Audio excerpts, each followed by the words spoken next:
ওরসের আকনি বিরিয়ানি। এই ওরসের বিরিয়ানি চট্টগ্রামে সবচেয়ে বিখ্যাত। আর চট্টগ্রাম ছড়িয়ে এটা এখন সারা বাংলাদেশে মোটামুটি সবারই পছন্দ। আসসালামু আলাইকুম, পিঞ্চসল চ্যানেলে আপনাদেরকে স্বাগতম। আজকে তৈরি করে দেখাচ্ছি ওরসের বিরিয়ানি। আমি এখানে সরিষার তেল আর সয়াবিন তেল মিক্স করে নিয়েছি পরিমাণ মতো। তারপরে কয়েকটা গোটা মশলা দিয়ে আমি বেশ 1 কাপের মতো পেঁয়াজ দিয়েছি। হালকা ব্রাউন কালার করে ভেজে আমি এখানে আমার স্পেশাল বাটা মশলা দিয়ে দিয়েছি। আমি 3 টেবিল চামচ ব্যবহার করছি। এবার ভালো মতো একটু নেড়ে চেড়ে কষিয়ে আমি দিয়ে দিচ্ছি আধা চা চামচের মতো জিরের গুঁড়ো, দিয়ে দিচ্ছি 2 চা চামচের মতো লাল মরিচ, আধা চা চামচ হলুদ, 1 চা চামচ ধনে গুঁড়ো, তারপর 1 টেবিল চামচের মতো দিয়েছি আমি রাঁধুনি মাংসের মশলা আর পরিমাণ মতো লবণ। মশলাটা ভালো মতো কষে আসলে আমি এখানে দিয়ে দিয়েছি ফেটে রাখা টক দই। এবার ভালো মতো নেড়েচেড়ে আমি মশলাটা তেল ওঠা পর্যন্ত কষিয়ে নিব।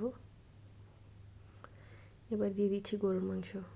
আমি 1 কেজি চালের জন্য এখানে 1.5 কেজি গরুর মাংস নিয়েছি। হাড়, চর্বি আর সলিড পিস মিক্স করা আমি মাংস নিয়েছি। মাংসটা ভালো করে মশলার সাথে মিক্স করে আমি প্রেসার কুকারে ঢাকনা লাগিয়ে দিব। 3টা সিটি ওঠা পর্যন্ত আমি অপেক্ষা করব।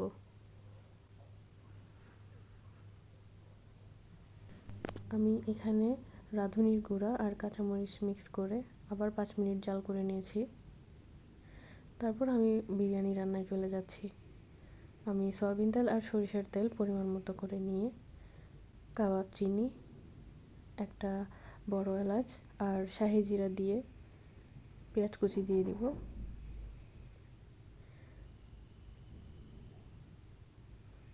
পেঁয়াজটা একটু নরম হয়ে আসলে আমি এখানে নতুন আলু দিয়েছি আস্ত ছোট। এটা দেওয়ার কারণ হলো আমি এটা একটু ভাজা ভাজা করতে চেয়েছি। আপনারা চাইলে আলাদাভাবে ভেজে পরে অ্যাড করতে পারেন। আমি গ্যাস সাশ্রয়ের জন্য এই কাজটা করেছি। আলু আর পেঁয়াজ একসাথে ভাজা হতে থাকে। তারপর আমি অ্যাড করে দিচ্ছি 2 টেবিল চামচের মতো বাটা মশলা।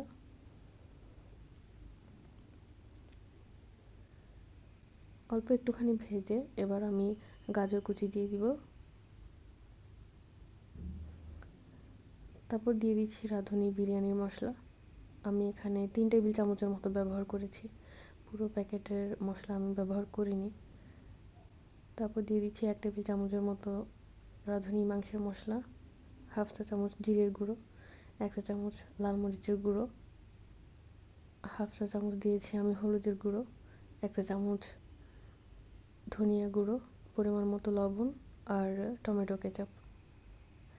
মশলাটা ভালো মতো কষিয়ে আমি এখানে 1 কাপের মতো দুধ দিয়ে দিব, লিকুইড মিল্ক।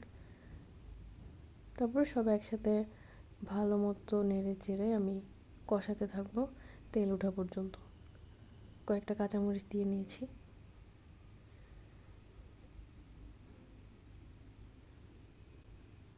আমি এখানে 1 কেজি সিদ্ধ চাল ধুয়ে পানি ঝরে রেখেছিলাম। এবার আমি মশলার সাথে চালগুলো দিয়ে ভালো করে কষিয়ে নিব।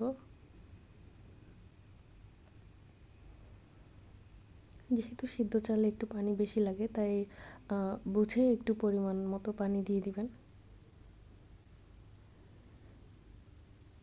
এবার আমি ধনেপাতা আর পুদিনা পাতা দিয়ে ঢাকা দিয়ে দিব পানিটা মোটামুটি শুকিয়ে আসা পর্যন্ত। পানি শুকিয়ে যাওয়ার পরে এবার আমি রান্না করা গরুর মাংসটা মিক্স করে দিচ্ছি। ভাতের সাথে মাংসটা খুব ভালোভাবে মিক্স করে আমি এটা দমে দিয়ে দিব 20 থেকে আধা ঘন্টার মতো, 20 মিনিট বা আধা ঘন্টার মতো। আমি র্যাপিং পেপার দিয়ে এটাকে দমে দিয়ে দিয়েছিলাম। আধা ঘন্টা পরে আমি র্যাপিং পেপারটা উঠিয়ে চেক করে নিচ্ছি। আমাদের বিরিয়ানি একদম রেডি। ভালো করে নেড়েচেড়ে আমি মিক্স করে নিচ্ছি। তৈরি পারফেক্ট ওরসের বিরিয়ানি। ভালো লাগলে আমার পেজটি ফলো